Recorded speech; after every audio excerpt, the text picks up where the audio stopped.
high protein and healthy fats po na pizza at sa kawali ko lamang po yan niluto.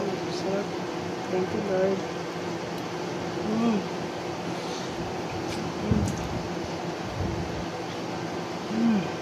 So una po, magpakulo po tayo ng chicken breast, pero 1 piece lang po yung nagamit ko po dito. Then himayin na po natin.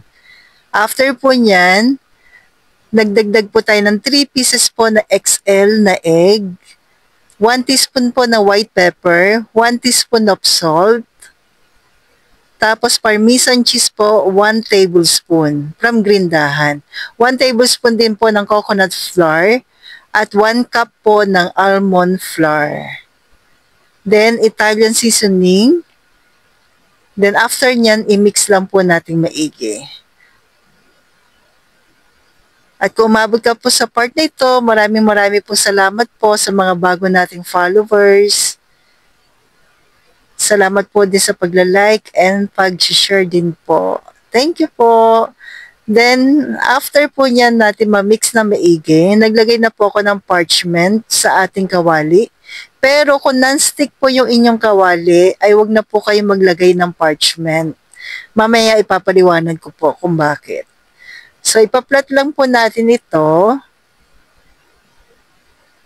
Yan. Then, bubuksan na po natin. Kanina naka-off pa yung kala natin. Then, buksan natin.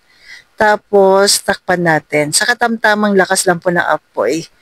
Beef fat bits, tsaka yung siling makopa po para sa ating toppings. Then, ito na po.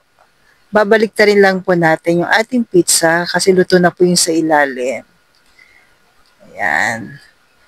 So, ito po yung i-share ko po sa inyo kung bakit mas okay na wala na pong parchment kasi dumikit po yung pizza natin at mas mahirap po siyang tanggalin.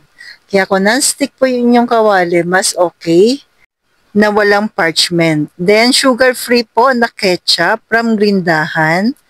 Tapos, naglagay po ako ng olive sa ibabaw at yung ating beef fat bits. Kaya may healthy fats po tayo. Yan. At yung siling makopa, bell pepper, at low-carb na cheddar cheese sa ibabaw po. Kailangan po ay low-carb cheddar cheese pa rin po. Then, for mozzarella cheese naman po, nagdagdag tayo sa ibabaw. Yan. Tapos, takpan na po natin. Hanggang sa mag-melt lang po yung cheese. Then, ito na po. Meron ka na pong high protein at healthy fats po na pizza. So, stay healthy, stay low carb po.